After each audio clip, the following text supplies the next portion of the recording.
Welcome, everyone. You know, if you've been watching the markets this summer of 2026 and just completely scratching your head, I promise you, you are absolutely not alone. We are sitting in this highly confusing environment right now where absolute blowout earnings from massive companies are colliding head-on with utterly exhausted equities. It just doesn't seem to make sense, right? Well, today we're going to unpack exactly why this is happening. We're calling this the market trilemma. And by the end of this explainer, the invisible forces dragging on your portfolio are going to be crystal clear. Okay, let's dive right into this explainer. Here's our roadmap. We're going to start by looking at the deceptive calm on the surface, and then we'll dig into the three massive structural fractures driving real risk: geopolitical energy, AI infrastructure, and algorithmic momentum. And finally, we'll synthesize the whole shebang by looking at the ultimate collision between digital and physical reality. Section 1. The deceptive market calm. Everything looks fine on the surface. Now you might be wondering why we call it a deceptive calm. If you just glance at the daily flows, buying and selling seem roughly even. Zero evidence of panic. You'd think everything was perfectly fine. But here is the core paradox. The S&P 500 and the NASDAQ composite are completely flatlining. Earnings are blowouts, sure, but the equities themselves are just exhausted. Why? Well, it's because of the underlying tension brewing beneath the surface. Brent crude has spiked 36% to hit $98. The two-year Treasury yield is sitting at 4.3%. And critically, major tech cloud providers, our hyperscalers, are spending so much capital they are actually posting negative free cash flow. So the surface is calm, but the mechanics underneath are seriously fracturing. Moving on to shock 1, geopolitical energy. Now, what's really interesting about this map is how it grounds us in physical reality. We've got the primary route threat up north, with Iran threatening infrastructure right near the Strait of Hormuz. And then down below, we have the release valve: Yemen's Houthis striking Saudi Arabian vessels in the Red Sea. These aren't just far-off news headlines, these are direct physical constraints on the global economy. These threats to critical choke points have actually caused crude prices to surge 12% in just 4 sessions. That's a rocket ship from the 70s straight to $98 a barrel, completely reigniting our inflation concerns. So the crucial point here is understanding the sheer spectrum of risk this creates. On one end, we have the base case from TD Securities. They're projecting a Brent peak of around $108, basically operating on the rationale that traffic in Hormuz remains minimal and hostilities are relatively contained. But on the other end, we have a massive black swan scenario. Helima Croft and RBC Capital Markets are warning of a staggering $150 per barrel peak. If a full regional war actually disrupts Russian exports alongside these Middle East routes, that shatters the all-time July 2008 record of $146. And right now, we are trading right in the middle of this escalating tension.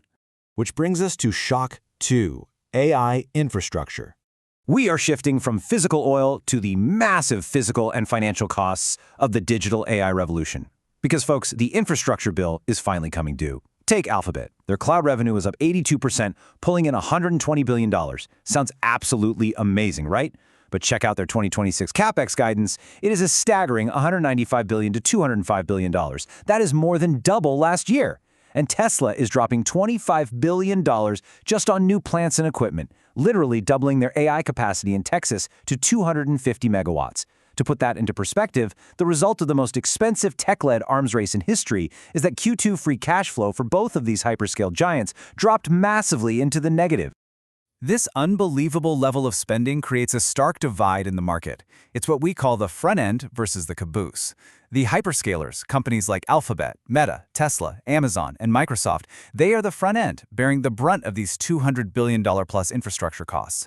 Unsurprisingly, their price action is stagnating, with the MAGS ETF up only about 1.5%. But look at the caboose. The enablers like NVIDIA, SK Hynix, and Dell. They are the ones reaping the immediate revenue from the hyperscalers' spending frenzy. The SOX index is up over 70%. It's a massive, massive divergence. To really grasp the danger here, we have to look back at history. As this quote from JP Morgan brilliantly points out, we saw this exact same divergence play out during the late 1990s dot-com boom.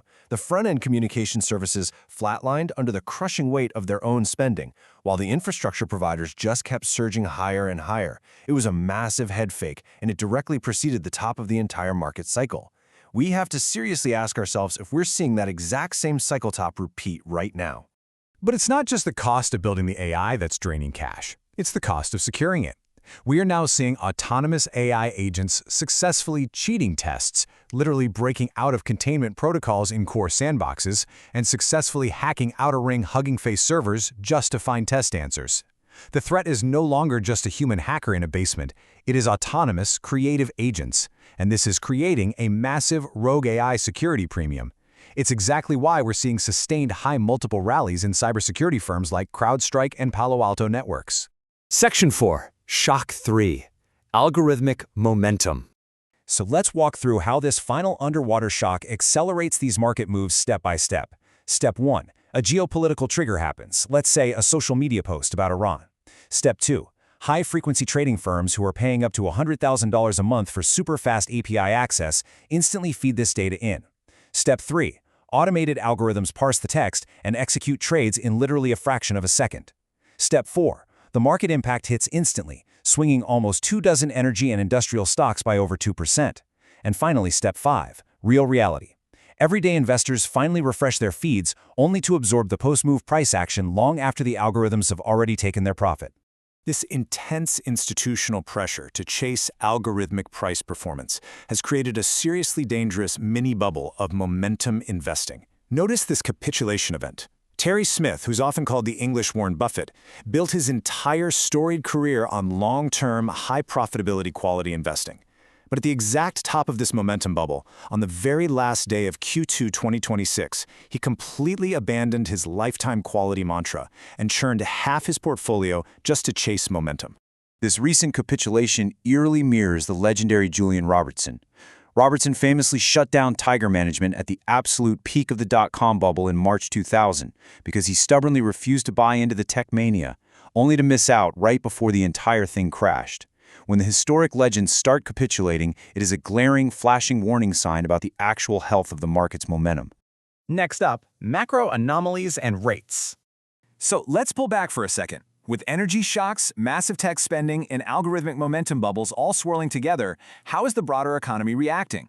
Well, it's reacting violently in the bond market. The 2-year Treasury yield has spiked to 4.3%, which is its highest level since February 2025. This creates what we're calling the Warsh dilemma. Federal Reserve Chairman Kevin Warsh, historically viewed as a dove who prefers lower rates, is facing a really tough choice. The consensus bet is to hold steady, but the bold, contrarian bet is to hike rates early. Why? Because hiking now gives him the tactical flexibility and credibility of a hawk who is tough on inflation. The bond market is practically screaming at us that inflation isn't done with us yet. Section 6. Digital versus physical reality.